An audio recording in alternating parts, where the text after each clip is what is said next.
I first want to apologize to you. If you were here last week, I misspoke and said, if you don't like me, I won't be up here next week. So you get me 2 weeks in a row. So hopefully that won't deter you and make you want to leave. But before we get started, I just want to make you aware of an insert that was in your bulletin.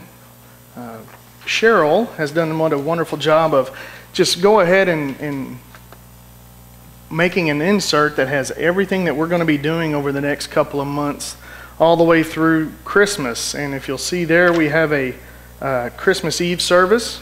It's going to take place on Christmas Eve. But we don't know yet the time. We're looking between 5 and 6, 6:30, something like that. But the kids are going to be doing a little thing on December 6th. So don't miss out on that as well. So just read on that later so you can pay attention to what I'm saying today. We're going to be starting a new series, Hope Again. And this series is a little unique that we are just going to be going straight through one of my favorite books of the Bible, Philippians. Philippians is, it's not one of those long books. It's about 6 chapters long, and we're going to be doing each sermon is progressively right through the book. So, so we're starting chapter 1, verse 1. So I'm excited. I like it personally. It was a great book for me whenever I decided to quit acting like an idiot and start following God. It was an easy read, and it was something that was real meaningful to my life. So, anyway, before I digress, how many of you have ever felt like you've been bound in chains due to things that was going on in your life? Yeah, maybe your marriage. Man, I cannot get out of this stinking guy. What have I done? I'm stuck, Or maybe your kids, there's nothing I can do. I have tried everything I can possibly do, but this child, I always say, is acting just like me, but or maybe your work, you're stuck in a job that you don't like, that you just cannot get out of because you've been there so long, and maybe you're like, I'm just waiting it out till I can retire. This is just a burden on my life. Or maybe it was a relationship with your friends, your coworkers, or even maybe a pastor. This guy doesn't understand me. I'm not communicating. I know I'm not perfect by any stretch of the imagination, but Joseph, you could put that picture up. This is the guy who wrote the book of Philippians, and this is what he looked like while he was writing this book of Philippians. So think about that. Well, if you were in that situation, he's in jail, in chains. Now, it's not like just prison like you would see on television or in today's time where he's just hanging out in a jail cell. He is in a jail cell, but he has got chains on him. He is bound. So it's kind of an oxymoron looking at that picture and then saying hope and joy. This guy talks about hope and joy. Yeah, he's writing this sermon, and he's talking about hope and joy. So when Paul penned this letter, he had already been in prison for 2 years. And now he was in Caesarea, and now they moved him to Rome, and he's a prisoner in Rome. And so Paul did not have everything going his way, but he decided to enjoy life. He survived a disastrous shipwreck while being transported to Rome. He's been deserted by most of his friends. Other Christian leaders were using Paul's name to advance their own agendas. He's facing possible execution at this time. So anytime they can come and grab him and just say, you're done, off with your head, or whatever they wanted to do with him, get rid of him. He's causing too much problems. He was actually in prison for disturbing the peace. Apparently that's a high crime in Rome, disturbing the peace. So, we'd probably call upon some lawyer to come and say he's been falsely imprisoned for disturbing the peace. So when considering all the circumstances of Paul's life, it sure doesn't sound like a guy who'd be writing about joy and hope.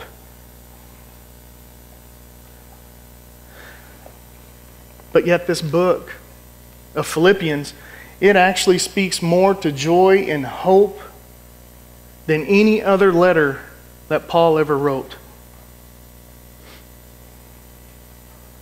So while we go through this series, I encourage you to read this. Get in your book and read in your Bible and read this book and just meditate on it.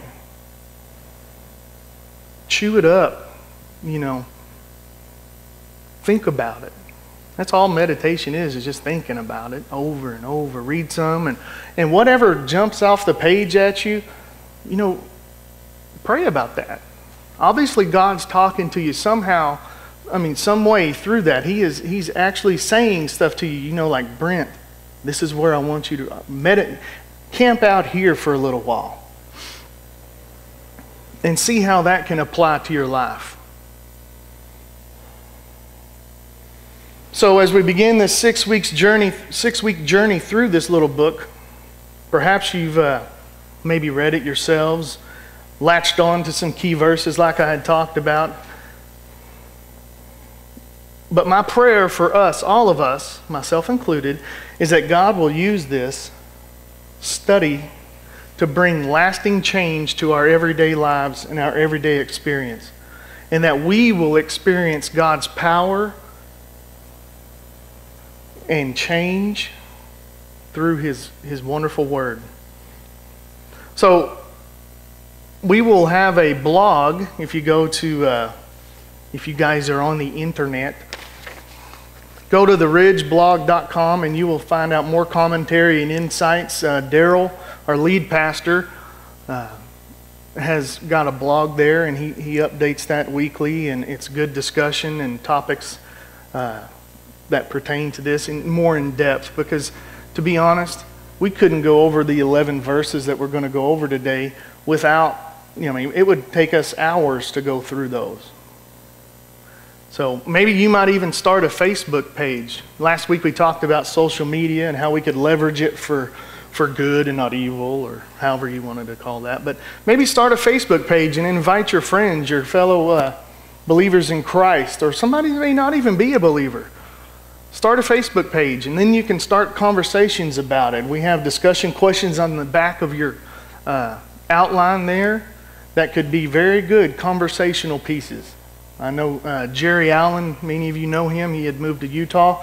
He had a Facebook page and was really into that. And that was a very good testimony. He had lots of people on there that were not from our church. So I would encourage, that's a great way to use Facebook. And post stuff about your kids or your dogs or whatever. But let me just give you a little bit of background before we get started, so we can kind of have a context of where Paul's at. It's not just in jail himself, but some stuff that led up to this out of Acts chapter 16, and I pick up in verse 16, out of 16. And I'll just read this and then we'll dive into it. And it came to pass, as we were going to the place of prayer, that a certain maid having a spirit of divination met us, who brought her masters much gain by soothsaying. So this girl was like being a fortune teller. And so the people that kind of owned her, she was a slave, were using her to gain wealth by they were going up to individuals and saying, oh, she's like a fortune teller. She can tell your future and all this stuff. You just pay us some money and we'll let her do it. And so that was a means of income for them. The same following after Paul and us cried out saying, these men are servants of the Most High God who proclaim unto you the way of salvation. And this she did for many days. But Paul, being sore troubled, turned and said to the Spirit, I charge thee in the name of Jesus Christ to come out of her. And it came out of her that very hour. But when her masters saw that the hope of their gain was gone, their means of income, they laid hold on Paul and Silas. Silas is Paul's friend, brother in Christ, and dragged them into the marketplace before the rulers. And when they had brought them unto the magistrates, basically the people in charge, they said, these men, being Jews, do not exceedingly trouble our city, and set forth customs which is not lawful for us to receive or to observe, being Romans. And the multitude rose up together against them, and the magistrates rent their garments off, and commanded to beat them with rods. And when they had laid many stripes upon them, stripes meaning the things that left after they whacked them with rods, they cast them into prison, charging the jailer to keep them safe. Who, having received such a charge, cast them into the inner prison and made their feet fast in the stocks. So they not only threw them in jail, but they bound their feet together in stocks. And this is where a big earthquake came. If you can go on and read that, but an earthquake came, and the jailer, while Paul and Silas were singing hymns, got saved, and his household was saved, and they went about their business. And I mean, it's a great story. I encourage you to read it. But Paul had all that happen to him, and yet he writes about joy, and it's just amazing to me. So anyway, so Paul is a missionary. Paul's going out and spreading the gospel to the Gentiles, which are people that are not of Jewish descent. So I'm pretty sure the majority of us in here are Gentiles. We are not of Jewish descent. So if it wasn't for Paul, we may not know the gospel like we do today, because of Paul's efforts walking around that area of the world, spreading the gospel, the good news, talking about Jesus, this guy who came and died on a cross. Paul was talking about this and telling them there's a difference here. You don't have to be bound by the law anymore. Jews were bound by the law, saying you had to do this, this, and this correctly to be right with God. And so it was a total mind-blowing event for them. But, you know, Paul was going up and down this highway, they call it the Roman highway, and he was continuously talking about Jesus and saving people and bringing people to Christ in the ways that, you know, today we would just be astonished. He was the Billy Graham, if you will, of that time period. So Philippi, which is the city that the Philippians live in, see, like Jarrellians, Philippians. It wasn't until I actually started reading the Bible that I figured that out. I didn't understand that at all. Galatians, Galatia. So he's writing this letter to these Philippians, to the people from Philippia, talking to them and telling them about just his journey, talking to them and encouraging them. So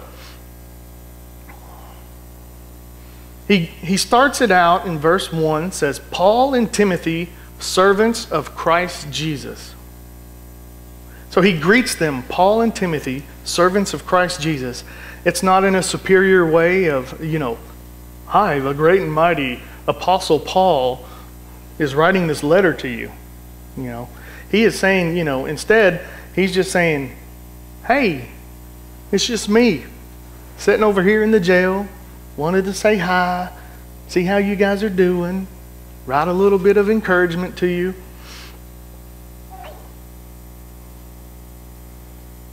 Verse 2 says, "Grace and peace to you from God our Father and the Lord Jesus Christ."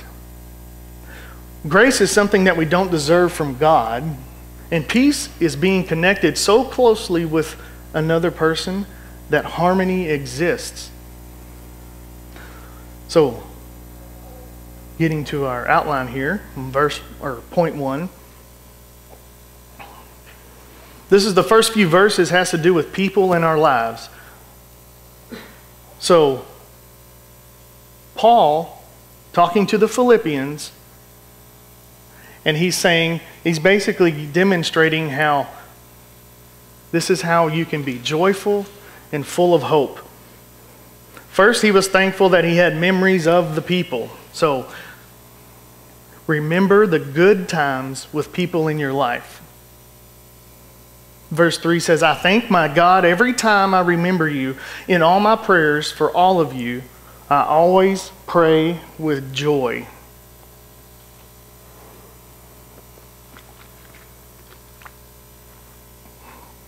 Paul wrote, "I like to remember the good times with you."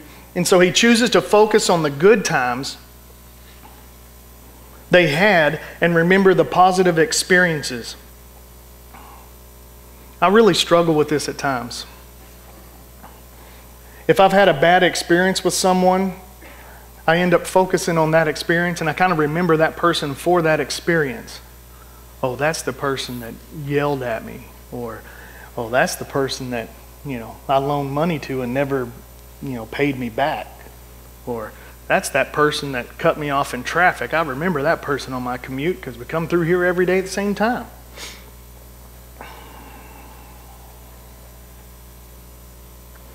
I definitely know that when Tracy and I got married, that we would consistently, inevitably, focus on the negative.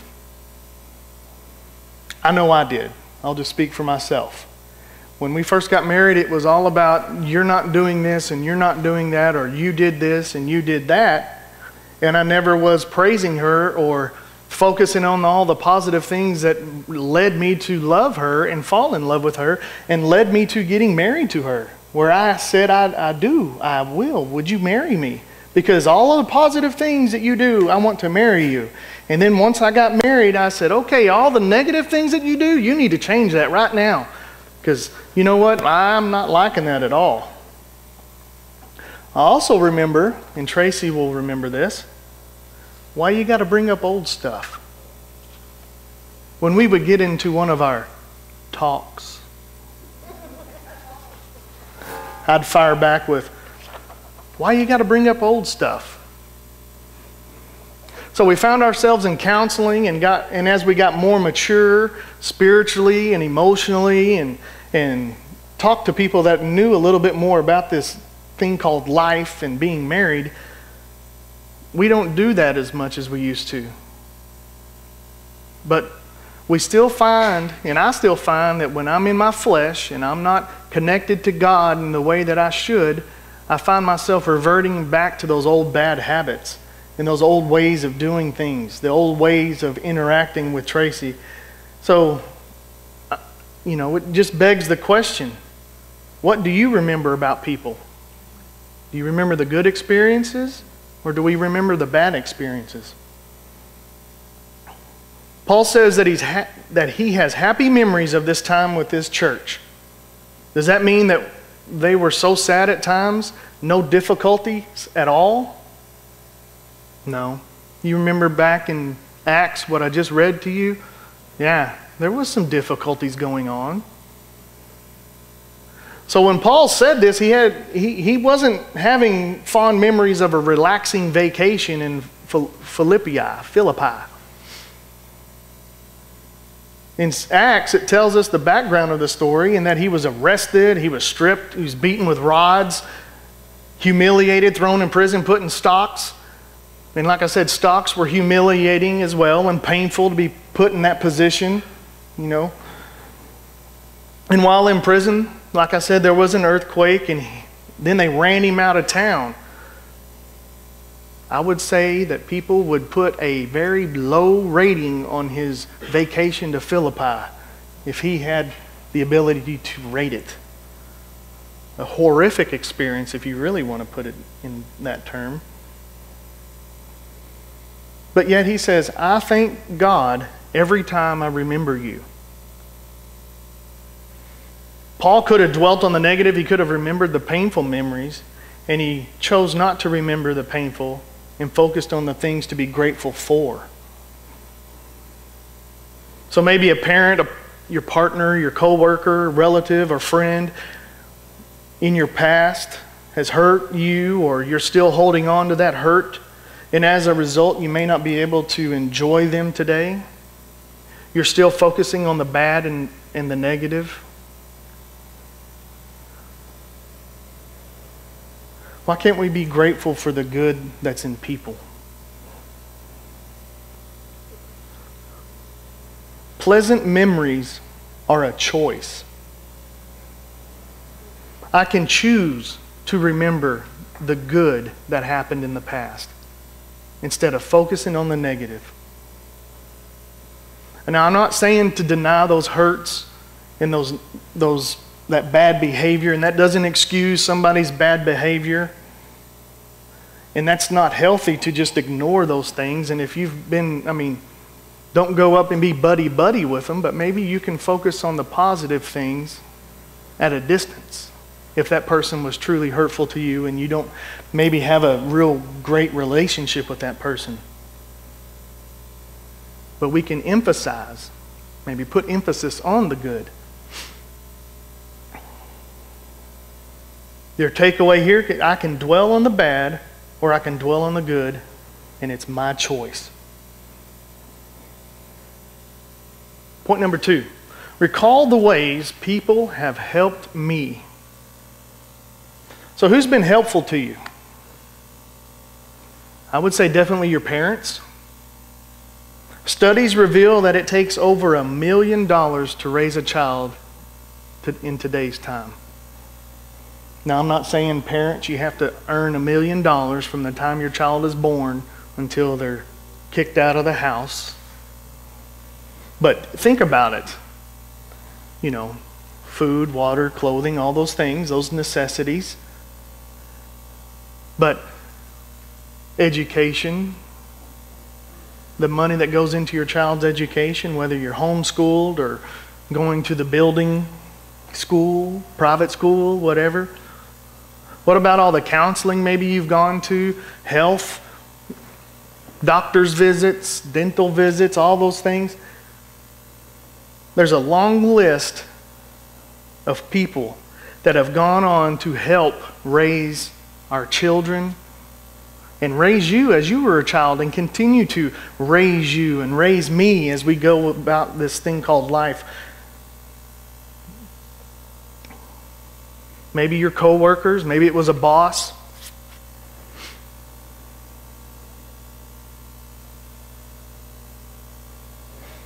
But if they were to take the opportunity, think about this. If I was to offer you $1 million today and say, look, I'll raise that child, that troubled teenager. I'll go ahead and take that troubled teenager off your hands since it's such a negative, troubling experience for you.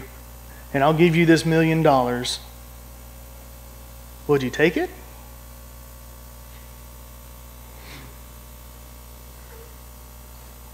How many times have we thought, you know what, this would be so much easier if this was just over with and done? How many times have we thought that?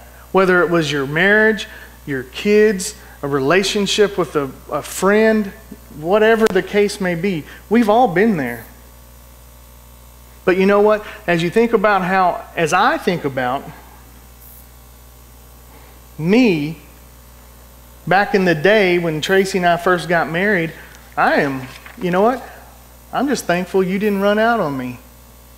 And I'm thankful that you put up with me and you continue to put up with me. I'm going to focus on that. Even if we get in a fight on Saturday night and I sit up here preaching on Sunday, I thank you for not running out on me. And yes, that did happen. I'd admit it.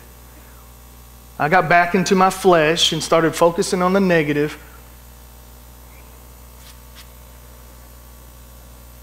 So yes, I'm not perfect. I cannot imagine what my life will be like without those people that stuck by me, my parents, teachers, coaches, co-workers, bosses, who sowed into me even when they saw something inside of me and said, you know what, you're greater than this. There's a better way to do things, and I'm going to show you, and I'm going to stick by you. If we would not focus on the hurt that people that hurt us, if we not focus on the people that hurt us, but on the people who have helped us or are helping us, it sounds so much better when I wrote it. Hang on. If we would not focus on the people that hurt us, but on the people who have helped us or are helping us, and thank them for their contribution to our lives, it would revolutionize those relationships and your own attitude. If we continuously thank people, thank you. Thank you. Thank you for putting up with me, even though I was an idiot.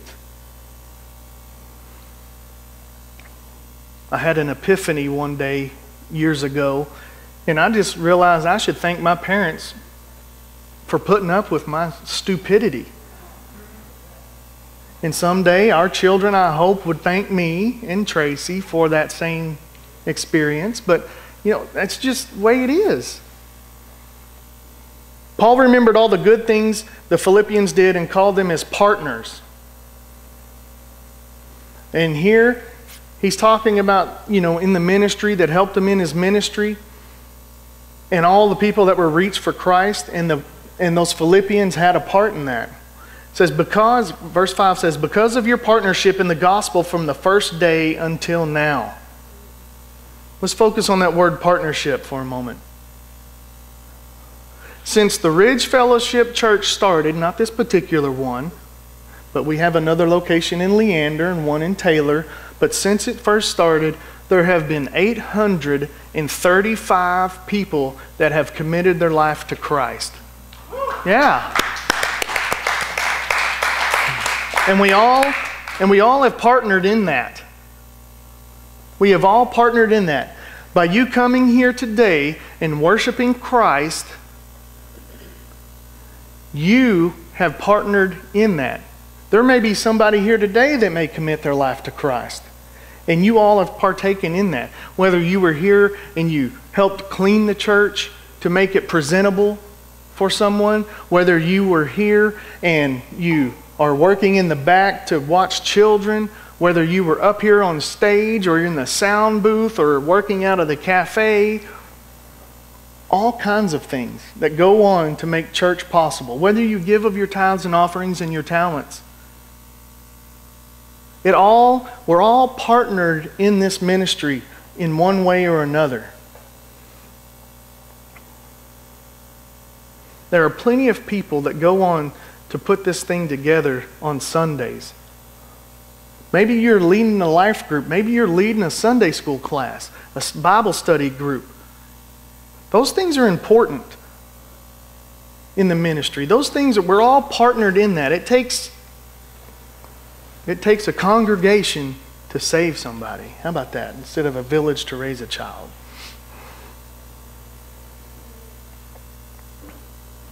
In verse 7 it says, for whether I'm in chains or defending and confirming the gospel, all of you share in God's grace with me.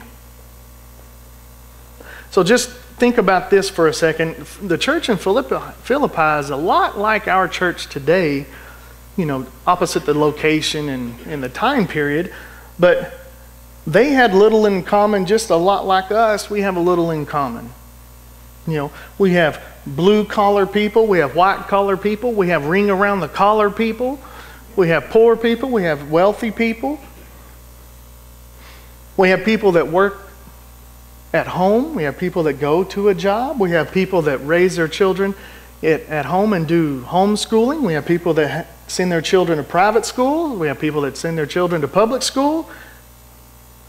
We don't have a whole lot in common, but what we do have in common is Jesus Christ. And that brings us together. And that holds us together. And we have a bond there that nobody can take away, just like the people in Philippi. Because they had a slave girl who'd been delivered from demons. And we're just going right back to what the Bible said in Acts. They had a businesswoman named Lydia that opened her house and let Paul and Silas stay there. There was a local jailer and his family. But the one thing they had in common was Christ Jesus. And they believed in him and believed that he saved them. In Paul's day, the world was filled with barriers that separated people just as it is today. Barriers of race, wealth, education, and culture. But within fellowship of the gospel, none of these things mattered. They simply loved one another, and the world marveled at this. Can you imagine the outsiders looking at this thing and going, man, there's something different about them? And so curiosity, and they just started drawing people in. What's going on? What's this going on here?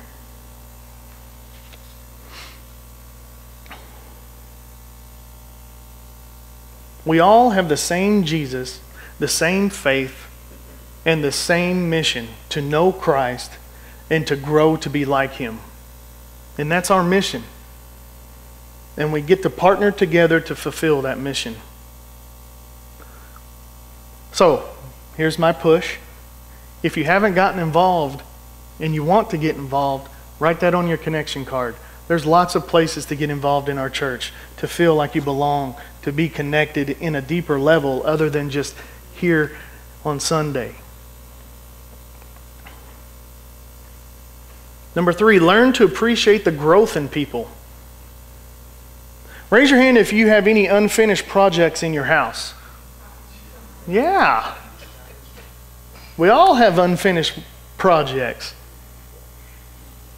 How about any unfinished projects at work? Yeah, okay. Do you realize that you are in the hands of a loving God who is at work in your life today?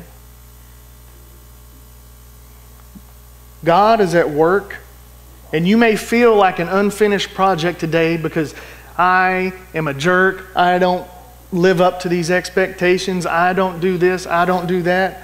But God is God, and God is working to perfect this unfinished work in you. And only God will complete it. Husbands, you are not going to complete that work in your wife. Moms, you are not going to complete that work in your daughter, in your son. And it's going to take time. Verse 6 says, being confident of this, that he who began a good work in you will carry it on to completion until the day of Jesus Christ. That's our memory verse.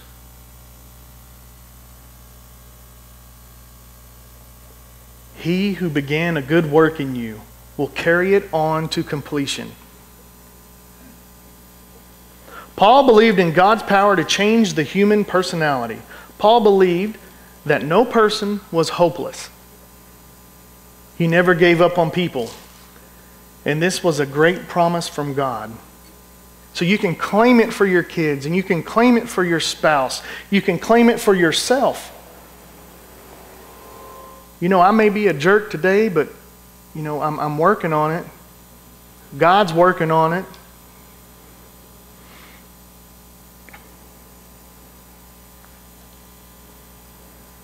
Paul is talking about faith, and faith is expecting the best out of other people. There's no tremendous power in faith. And it's a common mistake is we tend to judge people on the basis of how far they have to go rather than how far they've come. Again, I'll be honest here. I used to tell Tracy, well, at least I don't do that anymore. You remember me back then? Come on. I didn't realize I was being spiritual when I'd said that stuff. So, Paul looked at people's future and not their past, and he looked at their potential and was patient with their progress. I'm going to tell you a little story. Did you hear about the single 300-pound man? I'm going to read this so I don't mess it up. This 300-pound man who went to his pastor, and he said, "Pastor, I am so depressed. I've tried to lose weight and I can't. I can't even get a date. I feel like an outcast in society. Can you help me?" And the pastor said, "Well, I think I can. Go home and be ready at 8 o'clock tomorrow morning." So at exactly 8 o'clock in the morning, the next morning, the gentleman's doorbell rang and the man opened the door expecting the pastor to be there. But instead there stood a beautiful girl dressed in a sleek jogging outfit.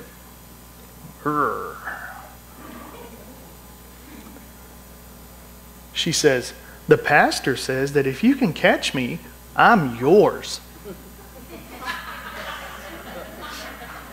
And then she took off running.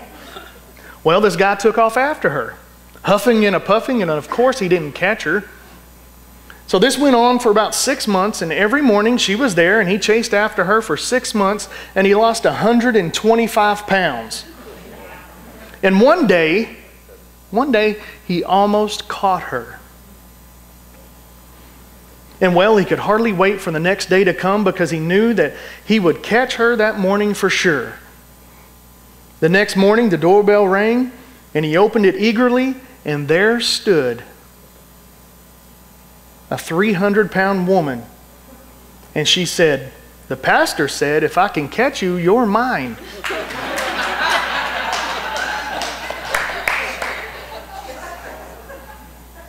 The pastor saw some potential in that guy and used that to leverage the potential in someone else. So Paul looks at the potential in the people in Philippi. He says, "I see great potential there. I see God working in you, and He is ready to complete His work." I would imagine that's what he's saying. So we need to be patient with people's progress, and to enjoy people, we must allow for growth and development. We consistently gripe and complain about how he or she isn't acting this way or that, and we want the change to happen overnight, don't we? It's just not happening fast enough.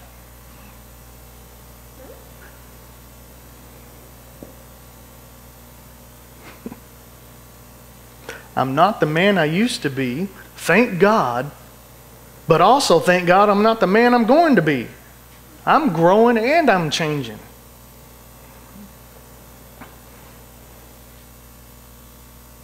You've got to learn to enjoy the people in your life right where they're at now. You've got to learn to enjoy the people and the process while they're growing. Because there's no such thing as a perfect child or a perfect spouse, and there's no such thing as a perfect adult.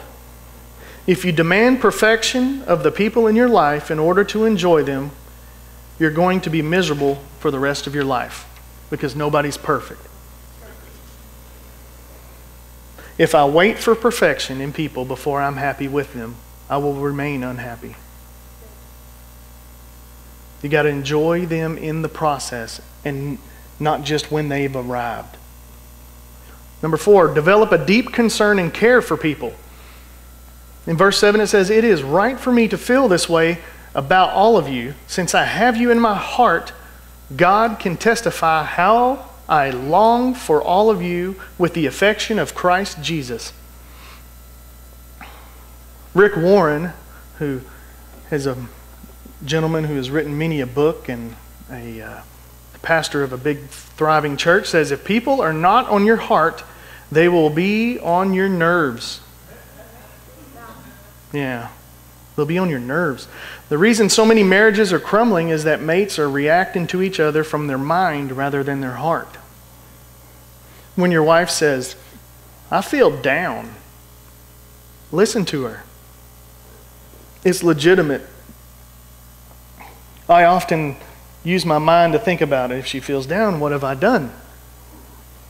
Oh, I haven't measured up. I'm not doing this or I'm not doing that. And so I immediately get on the defensive and say, well, I've been doing this, this, and this, when she's just feeling down a little. It has nothing to do with me.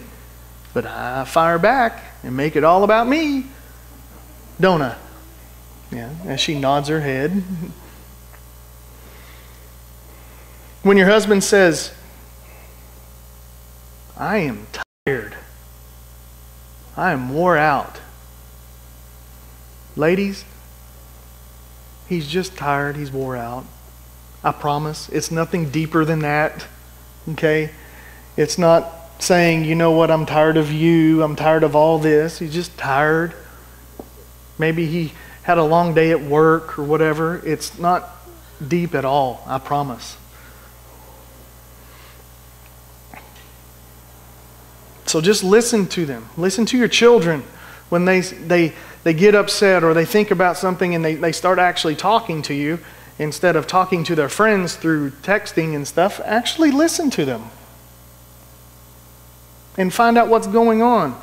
And when they open up, don't jump on them so fast because you have all these things going on in your heads. I am a victim of my mind. Whenever there's a problem, I want to solve it. Instead of just listening, I'm always trying to fix things. Because guys, we're builders. We're fixers. Oh, you got an issue? Let me solve it. I'm the man. That's what men do. Inevitably, men, your daughters and your sons will go to mom. Because they're not getting any comfort or a listening ear from you.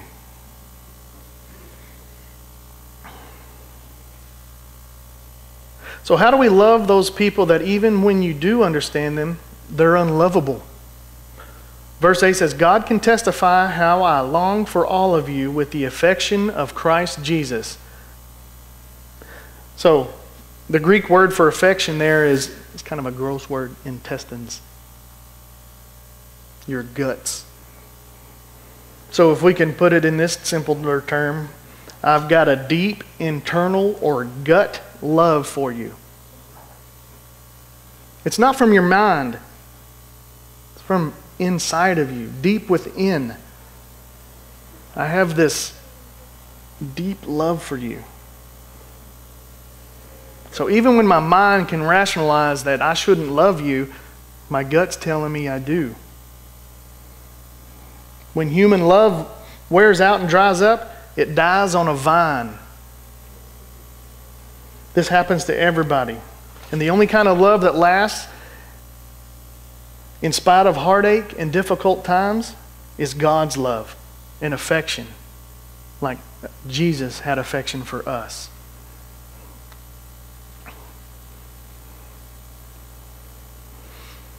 Number 5, pray for people in positive ways. I want to challenge each of you to a new level of spirituality. And when I say challenge you, I'm challenging myself in this way. Because as I learned last week, when you point the finger at somebody, there's 3 pointing right back at yourself. So I'm doing it 3 times more than you. Instead of griping about somebody, pray about them to God. Instead of complaining about them, try praying for them. And this is what we see makes a difference in Paul's attitude. We are even to pray about our enemies. We see Paul do this, and we know Jesus did. Prayer is a key to joy and hope.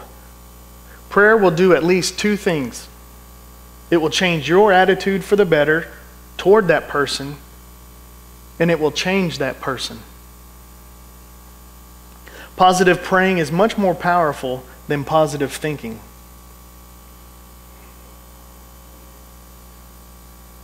Right there it says it. People may ignore my opinions, reject my feelings, and refuse to listen to me, but they were powerless against my prayers.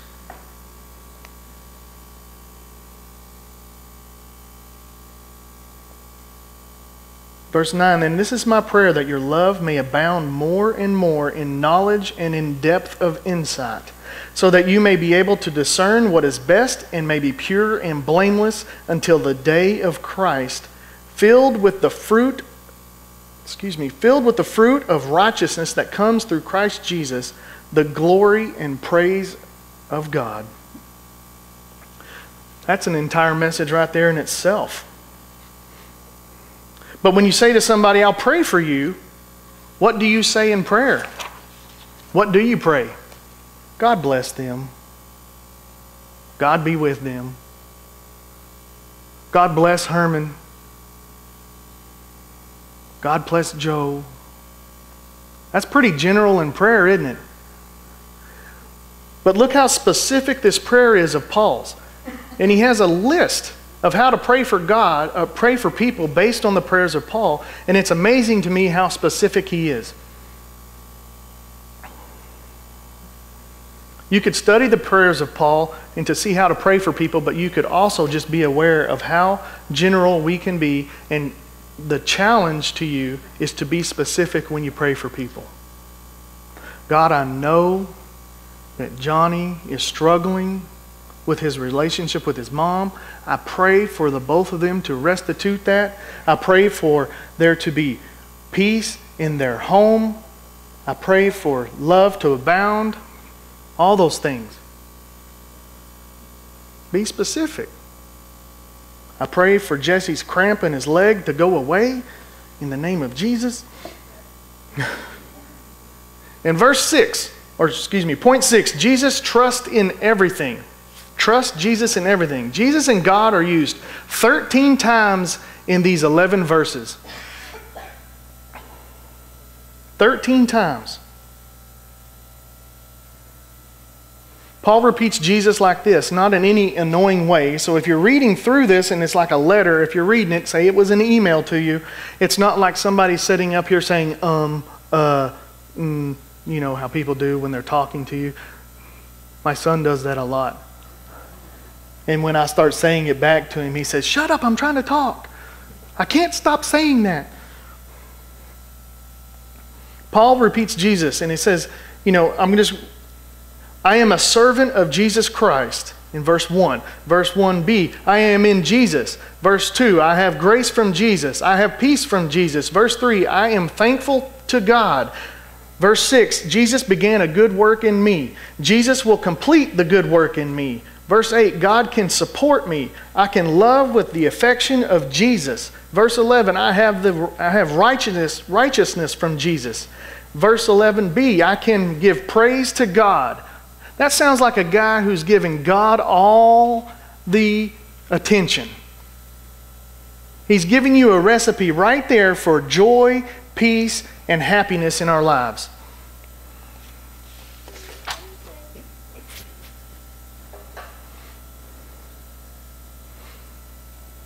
There was a study by a gentleman named Dr. Maslow who was a psychologist. And in his time, people in the psychology realm were studying people that were sick, that had bad ailments, and that were just real negative all the time. And they were just basing all of their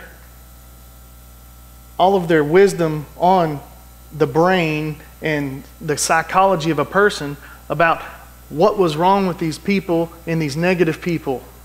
Maslow turned it around and flipped it upside down, and he studied people that were happy. He studied the people that were healthy. And what he found out was, without exception, I found that every person who was sincerely happy, radiantly alive, was living for a purpose or cause beyond themselves. So when those people started living for someone else, something other than themselves, living for God, living for Christ, living for your fellow neighbor, your brother, helping them, he found that they were happier and more radiant, more vibrant. And that's what I want for us. That's what we should want. We should want that. So as the worship team comes forward today, I pray that we continue to develop our relationship with each other and with Christ and we focus on the positive and not dwell on the negative. So if you bow your heads with me. Father God, I just thank you for your word. I thank you that it is alive and vibrant. I thank you for just showing us how to live a better life, showing us what it's like to be patient with your children. Because God, I know that you're just so patient with me, and you've been patient, and you're continuing to do a good work in me, even though I do stumble and get in my own way. Father God, I just pray right now for anyone in here who may be struggling with negative thoughts, consistently a negative attitude. God, I just pray that you just instill in them the ability to concentrate on the positive, the ability to look past all the blemishes and all the hurts and focus on the positive. God, I just consistently thank you for loving us, for giving your Son on a cross so that we may be right with you, that we no longer have to live up to some certain expectation, that we no longer are bound by laws and great deeds, God, but that we are just right with you, and that you are continuing to pour out your blessings and pour out your love in us. And let us continue to be a conduit of that love towards other people. Let us continue to shine your love for other people.